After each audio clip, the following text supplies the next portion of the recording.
Welcome to the Steve Stine Guitar Podcast, brought to you by GuitarZoom.com.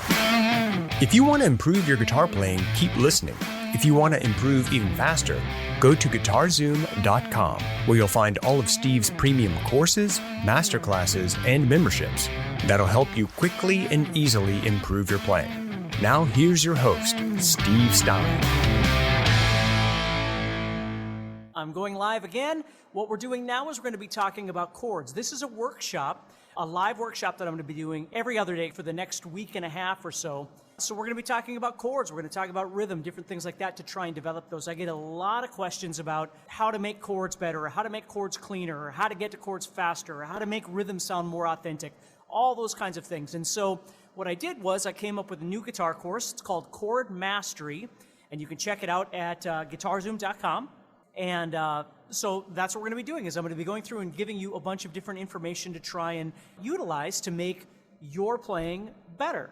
Okay, so that's what we're going to be doing. So if you get a chance, head over to GuitarZoom.com, check out Chord Mastery, see what you think of it. And let me just say hello to a couple people here. Now, if you're in a Facebook group, please remember to just add your first name when you make a comment so I know who you are. There's a limitation with Restream, which is what I use to do this. And Facebook. So if you're on Facebook somewhere, just put your name in there and I'll see it. So hello to Shanna. Peter is here. Thank you for being here. John is here. Rich is here. Pam is here. Utsaf is here. Dale is here. Robert is here. Again, lots of people are here. We have almost 300 people already and I haven't even gotten started. So thank you so much for everybody being here. So today what we're going to do, we're going to talk about daily practice routine for chord development. Okay, now this could be basic chords, this could be other things that you're working on, it could be all kinds of different things. But just to tell you a real quick story, when I was a kid and I was learning how to play, I had this Mel Bay book. I was, 11 years old or something. I had an acoustic guitar and it failed miserably. Maybe I was even younger than that. So I always tell people I officially started playing when I was 13 because that's when I got my electric guitar. I got a few lessons and really kind of figured the whole thing out. But my first chance at trying to learn how to play, I had this old acoustic guitar and the strings were about that far away from the neck, and I had this Mel Bay book, and it would show me like a strumming pattern, and then it would tell me to make a chord and then try and put the two together and this sort of thing. And then I would try and switch to a chord, and here's what would always happen with me, is I'd start playing and I'd do stuff like this. Let's say I'm going from G to D, just a hypothetical here.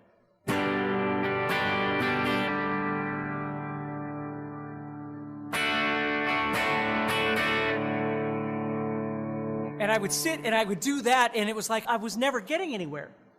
Well, somewhere along the line, after I had quit playing and I got my guitar when I was 13 and started learning how to play, I started realizing, and this is kind of what blossomed into me becoming a guitar instructor, was I had to learn how to break things down further and really understand what I was trying to do. So what I want you to think about here is this.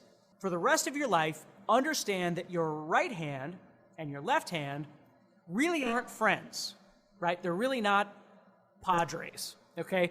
They don't even really like each other. They just learn to tolerate each other, and then eventually they learn to move together, which is ultimately what you're looking for with chords and scales and soloing and everything else that you might do. So if we understand that they're really not working together, they're really not friends with each other, we have to also understand that their brain is really, there's two different parts to our brain. One side of our brain is more of the analytical side, and the other side of our brain is more of the creative side. Well, when it comes to chords, we're not dealing with creativity, okay? We're dealing with the analytical side of our brain, because when we make a G or a D or a C or an A or something like that, there's nothing creative about it. It's very black and white. Either you know where to put your fingers and your fingers go there, or they don't. Now, eventually, yes, you can get creative with chords, but if we just start by understanding that chords themselves really aren't creative, they're analytical, okay? So what we want to do is stop trying to put these two things together and understand that every day when you practice, and my rule with my students have always been you practice on the days that you eat. So if you eat that day, you should practice that day, okay? Just forever. Okay? It isn't like a lot of other things that you might do in life. You know, my daughter, for instance, my youngest daughter started taking piano lessons and she didn't want to practice. You know, she would only practice on the day of her lesson. Well, you can't learn how to play that way. And no disrespect for her, it's okay, because not everybody is cut out to do this, and certainly your age and, you know, your your drive, and all those things are going to make a difference. But I always tell people, look, if you really want to learn how to play, practice on the days that you eat. That's it, okay? So today what we want to do is we want to focus on our fretting or chording hand, and we're going to talk about a few different things, and we're going to talk real about some things because, listen, I'm 5'2", I'm a very small human, and many of you have met me in various places before, and I've had students that are smaller than me, I've had students that are way bigger than me, and learning how to play guitar isn't a one-way street. It's not like everything that I do is going to be done exactly the same way as you, the general idea of something. But then we have to learn how to conform to that to make it work for us, and that's what I want to talk to you about. All these chords and things and all these techniques are going to be in the Chord Mastery guitar course that you can check out on guitarzoom.com. So let's go ahead and get started. So let's think about this. When I go to make a chord, and let's just make something like A, and we're going to talk about A, and you might be way farther along, and that's okay. You can apply it to anything that you want. But when I make this A chord, okay, there's a couple of things that have to happen. First of all, I have to be able to acknowledge what that chord is. I have to see it in my head. Okay, I call that visualization. If you can see it, you can play it. Doesn't mean you can play it fast, doesn't mean you can play it well, but you can play it. If I tell you to play me an E flat, sharp 9, flat 13, and you don't know what that is, you're not going to be able to play it, right? But if I tell you, make an A chord, and that means something in your head, you can see it, you can visualize it, that means you can play it. So I make this A chord. Okay, so the first thing I want to talk to you about is this. When I make this A chord, and again, I wish I had another camera angle, it's coming soon, but I don't have the switcher for a close-up, so just bear with me here. So when I make this A chord, what I'm trying to do is press on the second and third and fourth strings. I'm trying to not touch the first and the fifth strings, and then I'm going to try not to strum the sixth string at all. And that's asking a lot. If you've just started playing or you've been playing for a little while and you're just learning your chords, that's a lot to ask, that you should press on certain strings, not touch other strings but still strum them and make sound from them, and then avoid some string entirely.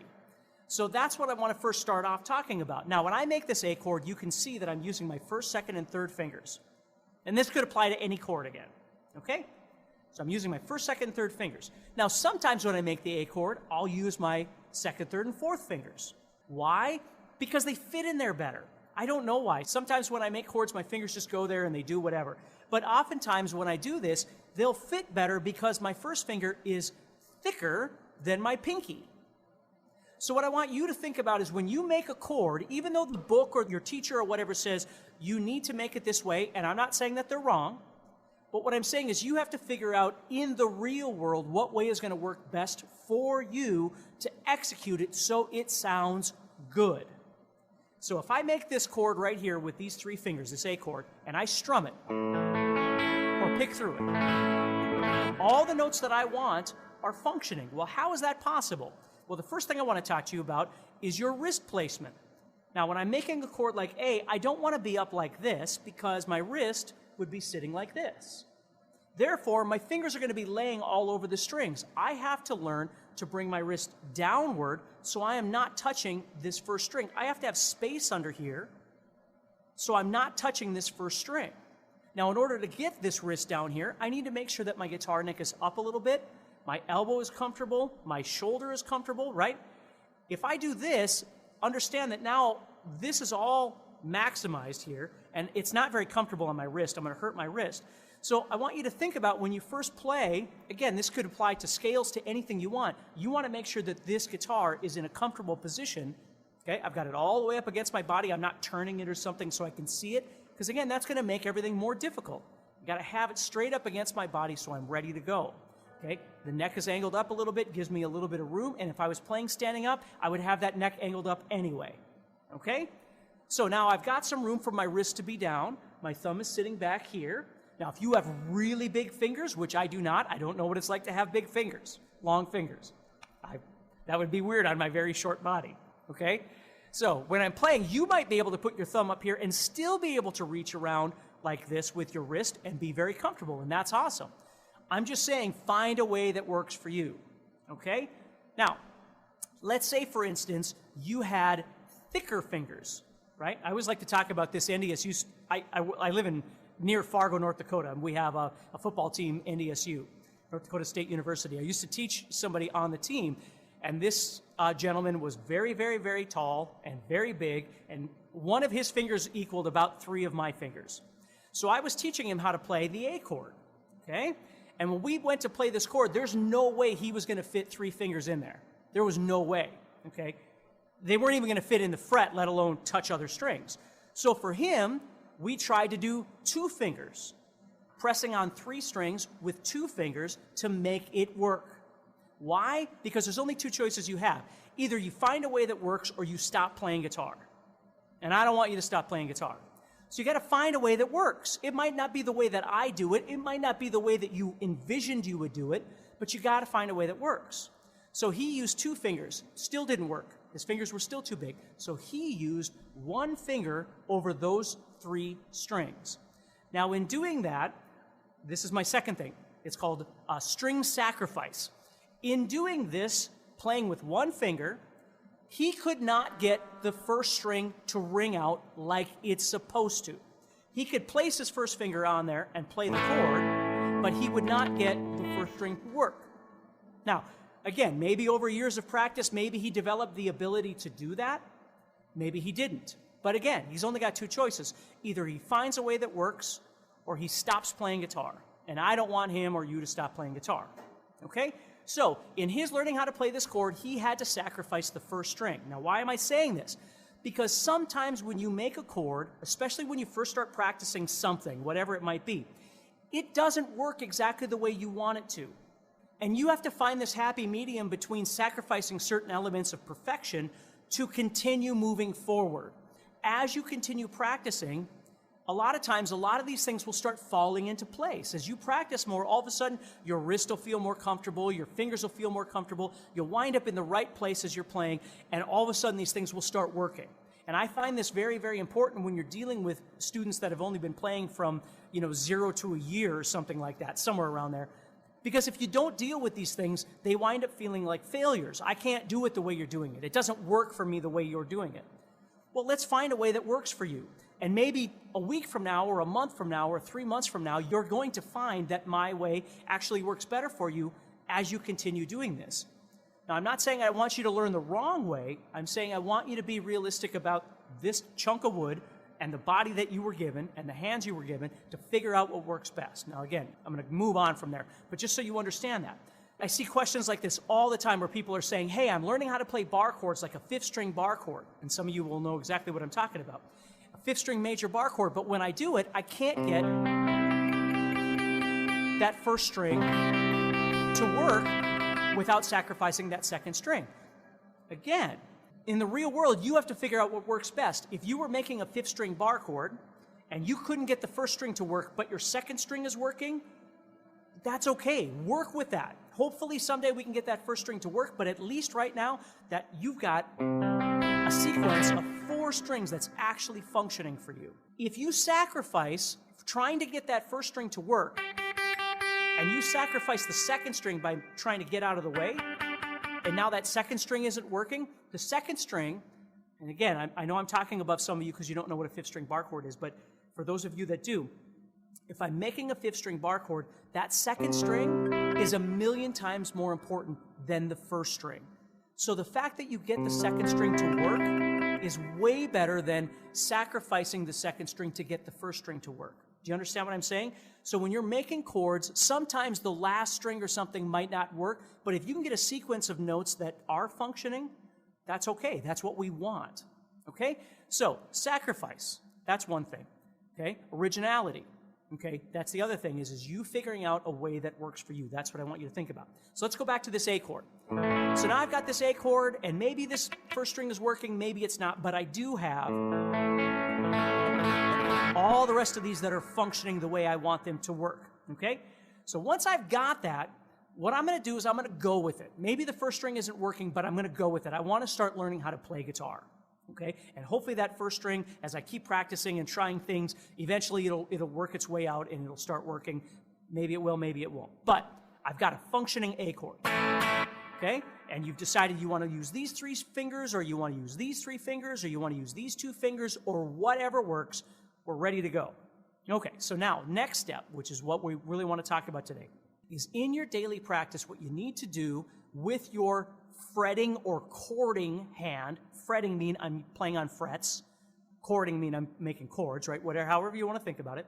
As I'm doing this, what I need to do is train this hand to understand what I want it to do. Now, what I did as a mistake that I don't want you to do is I would make the chord and then I would practice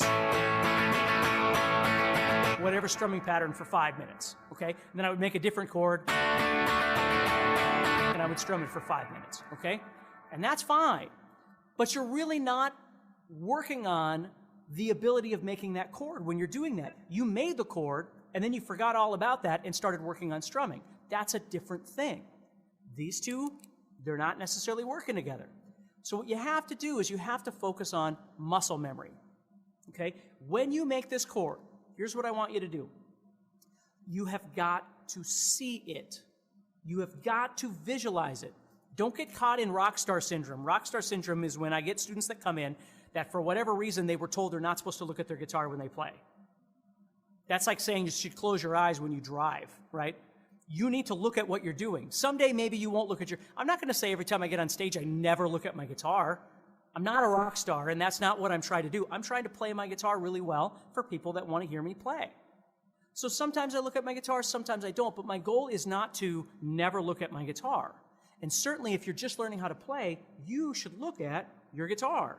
Look at what it looks like. Look at what your fingers look at. Look at what your wrist looks like, right? Envision this whole thing so when somebody says A, an A chord, you see this. This is what you see in your head, okay? So that's the first step to muscle memory. You have got to see it. If you can't see it, you can't play it. Second thing I want you to think about. Once you've made that chord, and you've made it over and over, you're trying to make that chord, you're trying to figure out where your wrist should go, you know, making sure the notes are working, whatever. You figure that out. The next thing I want you to do is start doing what I call bouncing. And we talk about this in the course. In the chord mastery, we talk about all this sort of thing. So what I'm going to do is I'm going to pretend like my fingers are super glued together, okay? And what I'm going to do is I'm going to take those fingers and I'm going to lift them up and I'm going to retain that shape. And then I'm going to set it down. Now, in reality, the actual practice isn't the setting down. It's the holding it. This is the practice, is training yourself to understand that when you want an A chord, there it is. This is it. And all I need to do then is set it down. Now, of course, by my visualization and, you know, all these different things, I'm going to learn how far, you know, I don't want to make A up here necessarily. I want it down here. So I need to learn how far away it needs to be and all that sort of thing. But I have to be able to lift those fingers up and then set them back down where they want to be. Now, I'm looking at you, but I can see myself playing. What I want you to do is look here and lift it up and set it down. Now, do not make this into a whatever humans do, this shred thing, where it's supposed to be 785 miles an hour. It's not that. It's not how fast you can do it. It has nothing to do with that. It has to do with picking it up, retaining, maintaining that shape, and then setting it back down where it needs to go. You lift it up, you hold it, and you set it back down where it needs to go. Now, I always do this in my classes. If anybody out there has ever been in one of my classes before, I have everybody set their hand down on their lap, and then I count to 3. And if they can make that chord faster than me, I will buy them a pizza from anywhere in Fargo that they want. I'll buy them a pizza anywhere. Now, I get to cheat because I'm the one that gets to count, right? So I can count however I want, but don't tell them that. So when I want to make this chord, what I do is, instead of going like this, which is what I used to do when I was a kid, and I would build the chord. Well, I'm building the chord, the music's playing, I'm already late. What I need to be able to do is lift up my hand, make the shape that I want. I'm visualizing, right? I can see the guitar, and then I set it down. So I look at the guitar, pick up, set it down. It goes exactly where I want it to go. Every time, my fingers will go exactly where I want them to go. That's what I want you to think about. That's a daily practice routine. Now, you don't have to set it on your lap every time. You might just be here, lifting it up, setting it down, lifting it up. But again, don't misdirect yourself to going, well, it should be fast, or, you know, I can do this while I'm watching TV, and then all of a sudden you're doing this, right? Focus. Whenever you practice anything on the guitar, focus. Turn off your phone. Turn off the TV. Go somewhere where it's quiet. I don't know, whatever you have to do, but focus. You're better off practicing half the amount of time, but really, really putting focus on what you're trying to do. So for me, it isn't about whether you practice for 30 minutes or an hour or 2 minutes or 2 hours, or whatever it might be. 2 minutes probably isn't good. It's how much time did you spend focused when you did practice? How do you feel about your practice that day? Do you feel like you made progress? If you were only halfway in it, you probably could have been doing something else that would have been more beneficial for you. So really focus when you try and do these things, okay? So you lift it up, you set it down. That's what bouncing is. You do it over and over and over and over. And I'm not saying that it might not get fast as you get comfortable, of course. The better you get at things, the faster you can do them, okay? D, same thing. Now D, if you look at my wrist again, my wrist is downward, making this chord. But now D is a little bit harder because all the fingers aren't locked together like on an A chord. They're locked together. So I can lift them up as a group, right? D, they're not locked together like that. They're separated, okay? So I have to get used to being able to lift them and hold all of these tendons together in this one space so I can set it down, lift it up, set it down. Now, another thing I want you to think about when you're making these chords is understand that the closer you get to the fret wire, these actual silver fret wires, we'll call them frets, okay? The space is really the fret. We want to get as close to the wire as we can. The closer you get with all your fingers to that wire without getting on top of it, the easier it's going to be to make your chords sound good. Now, on an A chord, it's a little hard because you have all three in the same fret. On a D chord, they're all spread out, so it's a little bit easier to do. Again, just tips to think about a little bit, okay? I know there's a lot of chat, but I'm going to keep going here just because we have a lot of people here, okay? So lift it up, set it down, bouncing. Now, once you get used to bouncing, the next thing I always tell people is a technique that I call lift and shift. If you want to learn how to play songs, you have got to learn how to move chords back and forth. If I'm on G and I want to go to D or A, whatever it is I want to do, I have to be able to move the chords. What does that mean? Well, two things. Number one, I have to bounce each chord independently to get comfortable with it. Then the second thing that I can do is I can start learning to lift and shift, which is if I'm on G and I want D, I lift and shift to the D, and I set it down. If I want A, I lift and shift to the A and set it down, and that's all because of bouncing. But I can move back and forth. I could practice just G and D back and forth. And this is the wonderful part of this practice routine, is that if you're trying to do a lift and shift to play a particular song that you want to do, and you keep finding that every time you go to D, you're not able to get there correctly, cleanly, whatever the word is that we might be looking for, you already know you need to back off and practice bouncing that D over and over and over again. That's what you need to do. And that's okay. There's nothing wrong with that. Actually, that's the most wonderful thing ever, because then you know what you need to work on, as opposed to, I'm not sure what I should be doing. Well, this is what you need to be doing. Now, do you need to bounce 35 chords? No. Okay? If you just started learning how to play, you need to learn how to play 1 or 2 or 3 or 4 chords so you can learn how to play music. Now, I'm not going to tell you which chords I recommend that you learn how to play. That's a conversation for another day. But certainly we know we play G or D or A or C or E minor or these kind of chords a lot, right? So those are chords that we need to focus on. But the bottom line is, if you know 40 chords but you suck at all of them, you can't play anything. It doesn't matter how much information you have. I always get really frustrated when people go down this path because they get frustrated. Okay? I'd rather have you have a little bit of information but be really good at that information, because you can make music with it. And then you can learn a little more information which expands that. And you learn a little more information which expands that. And it just keeps going. But you've got time. You have to be patient with this.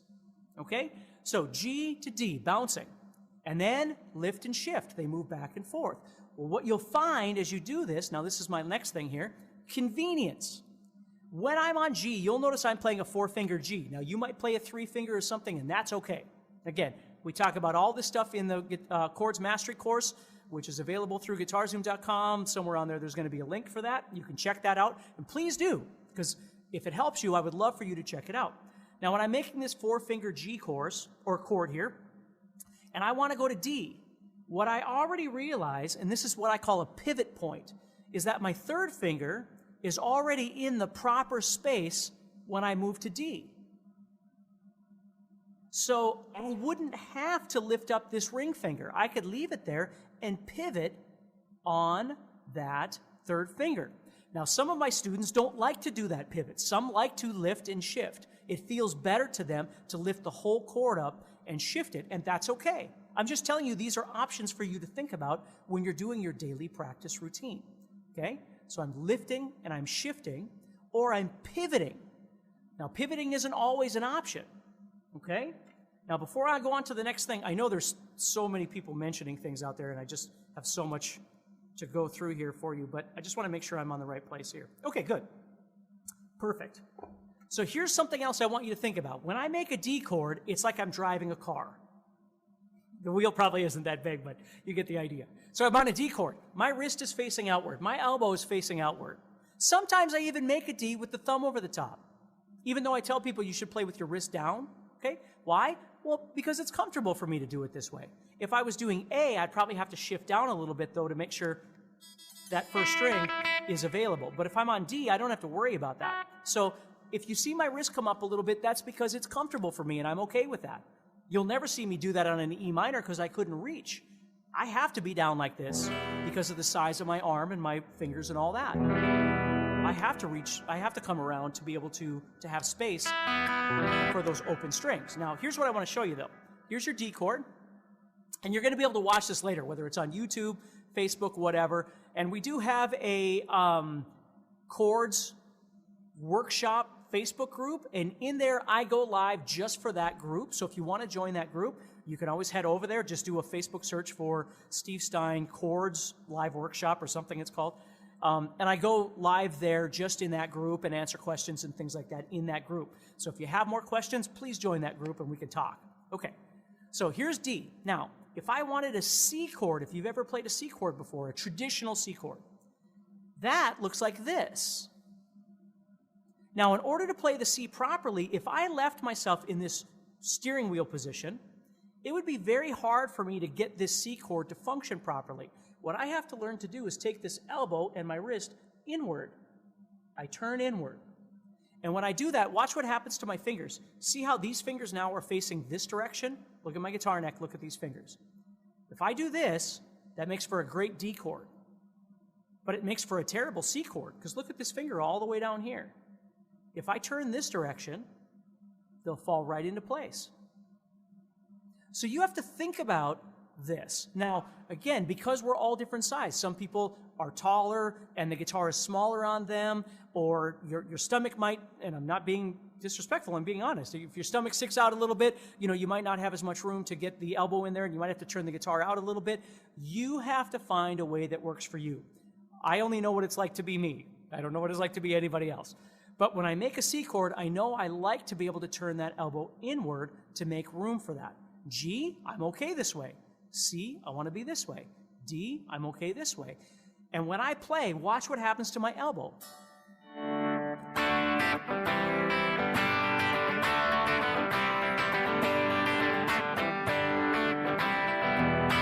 My elbow is going to move relative to what feels most comfortable as I'm playing. I'm not just stuck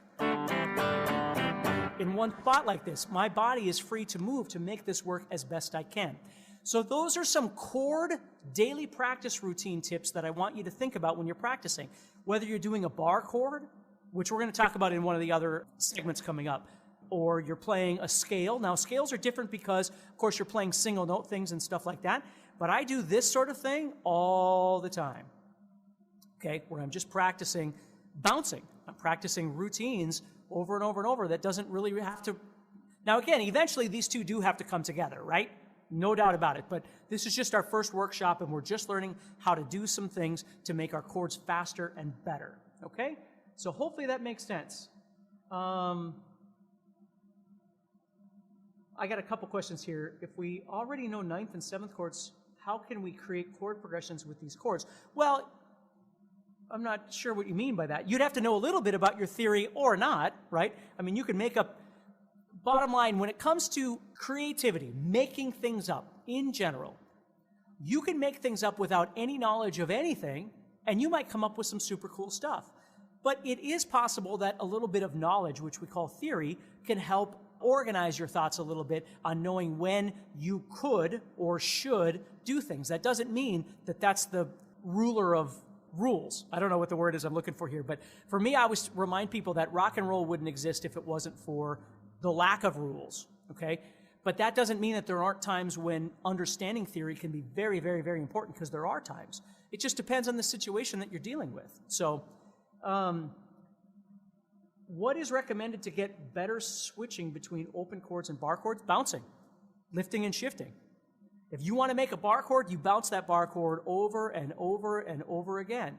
And you'll know if you try and go from and you can't do it, you're going to know why. Because if you go, there's your problem, right? If you have to shut down the machine to make a bar chord, that's your problem. You need to practice bouncing it.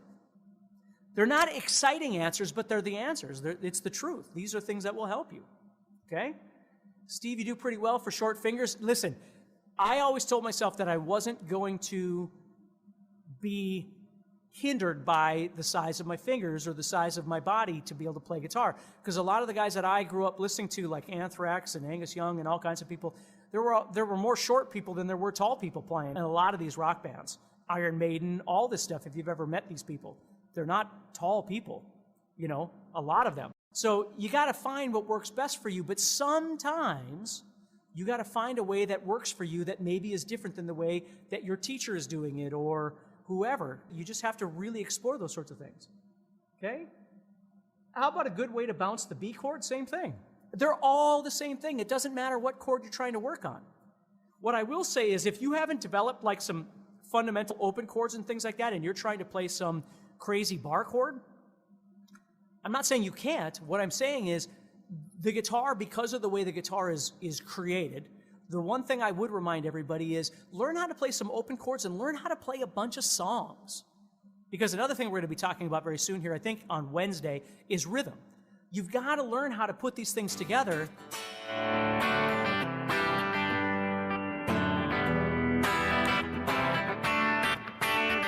You know, whatever it is you want to play, you've got to learn how to put these pieces together. It can't just be, you know, well, there's a D chord, and then somebody taught me how to play this weird, you know, chord because it's in a song that I love or whatever. Well, that's fine.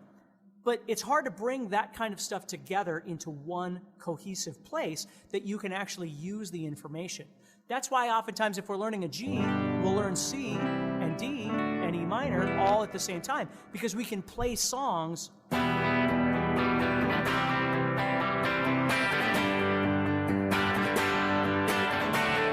right? Whatever it might be.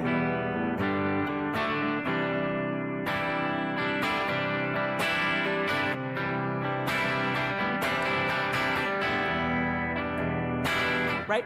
We can play lots of different songs with these chords. So it's very important to think about these things. Is it okay if I play my guitar on my left leg, David Cho says? Well, you certainly can. I mean, that's the classical approach, right? The only thing to understand is when you put it on your left leg, the guitar neck is even further away from you now, right? So if you're going to make D or C or G or something, your elbow is already extended out this far. If it works for you, then that's okay. But, you know, the two things about playing this way that I think about is that it obviously sends the guitar neck quite a ways away.